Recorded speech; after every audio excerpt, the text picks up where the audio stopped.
They took an S5 Mark II and jammed it into a tiny little camera body.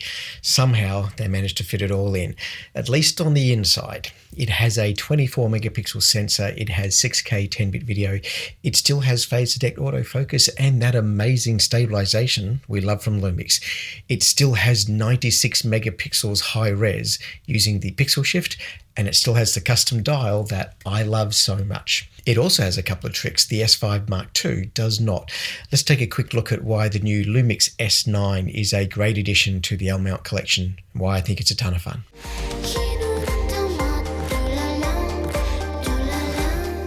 I'm about to take this camera on a tour around Japan. We will be on the road for several weeks, and I hope we'll get to know each other really, really well during that journey. I think this camera is a good fit for me, and there's a few reasons why, which is the reason I wanted to make this video. I love that full frame cameras are getting smaller, but still retaining all of the features. And that's what we have here. We have all of the features. They kept the internal stabilization, which means we also get the high res mode that uses pixel shift to capture a 96 megapixel raw file. And it means we get lovely 4K 10-bit 422 video with the best stabilization of any full frame camera. Indeed, we still get 6K video if we want it. Size matters to a lot of people. I see this so much on my tours and workshops.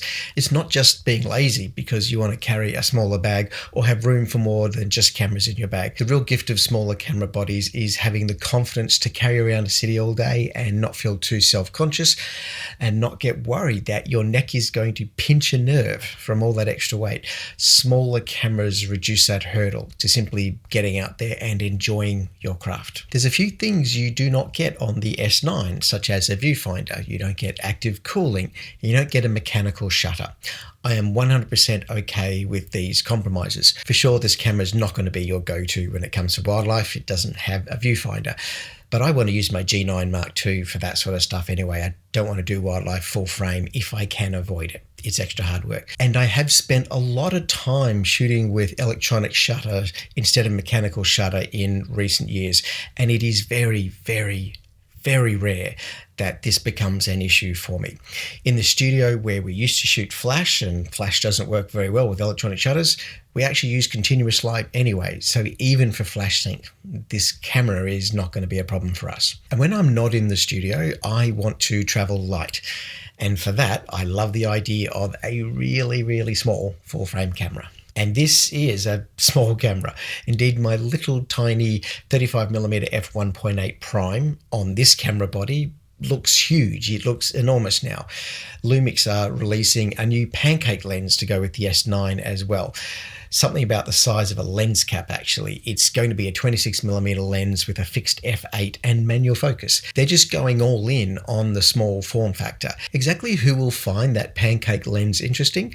Lumix are taking a bet here that folks who are currently using smartphones for content creation will see value in this unique combination. People who love editing a video on their iPhone, for example, but want a better image and a chance to enjoy a full-frame camera. They're aiming at content creators. It's not just the pancake lens, but they've taken the real-time LUT concept up a notch in this particular camera. They have a dedicated button to access the LUT menu now. Keeping in mind, they've stripped most of the buttons off the camera when downsizing, but they added a LUT button.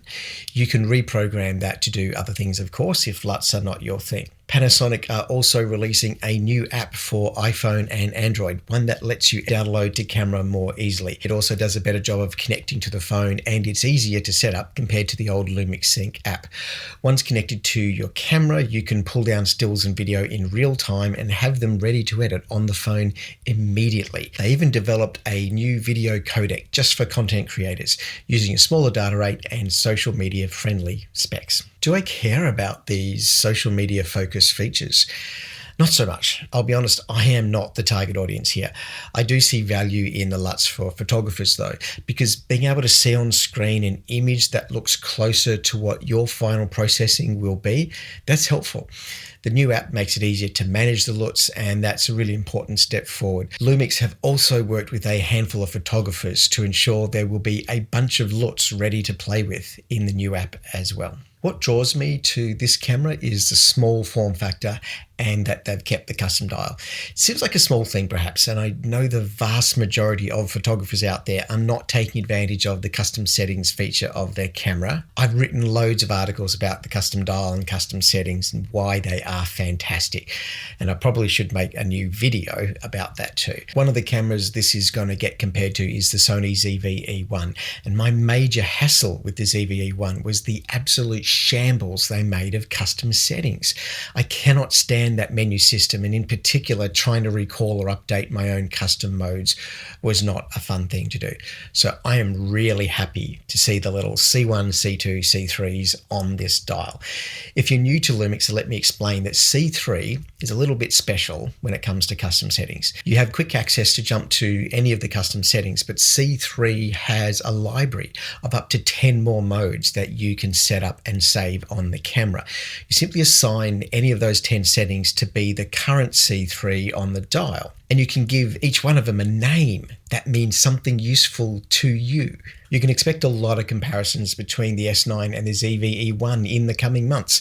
The S9 doesn't have the same level of on-camera audio as the Sony, but then again, I always use an external mic anyway. You don't get a hot shoe, just a cold shoe, and that's fine. I still have somewhere to attach my wireless audio receiver. The S9 also has its own twist on clear zoom.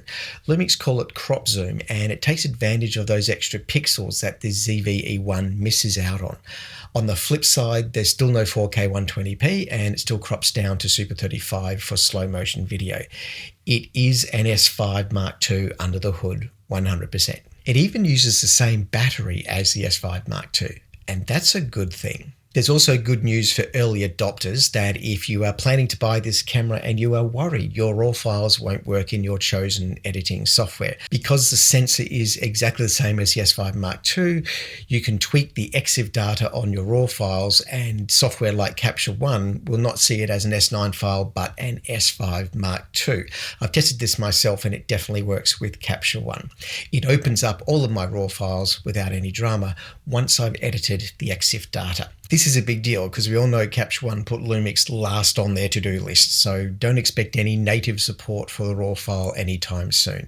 The EXIF solution is a little bit geeky, I get it, and it's annoying to have to do that extra step, but it does mean that I'm getting really good value from my software purchase, and I don't have to upgrade to a version where they moved all the tools once again. Here's a small detail, but an important one, and I think demonstrative of the thoughtful design that's gone into this camera body.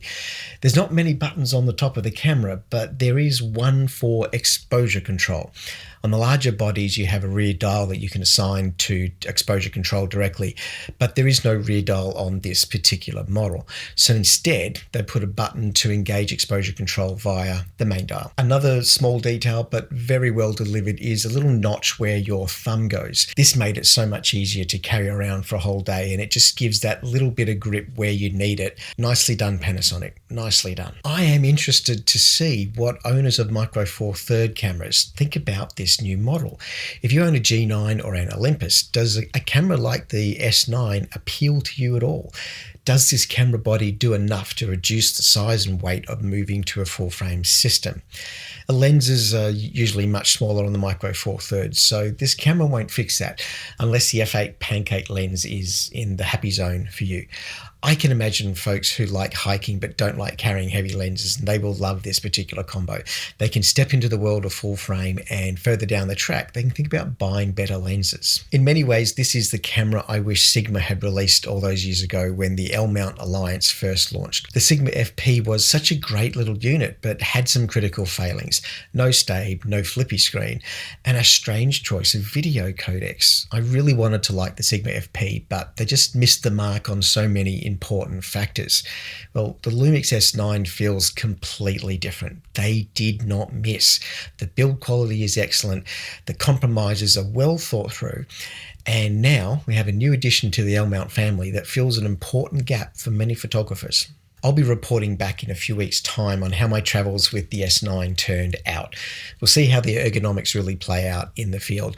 Not having a bunch of buttons isn't too bad when there's an effective custom dial to preload all my favorite shooting modes anyway. There's even another menu hidden inside the touchscreen, so I can get quick access to things I need there as well.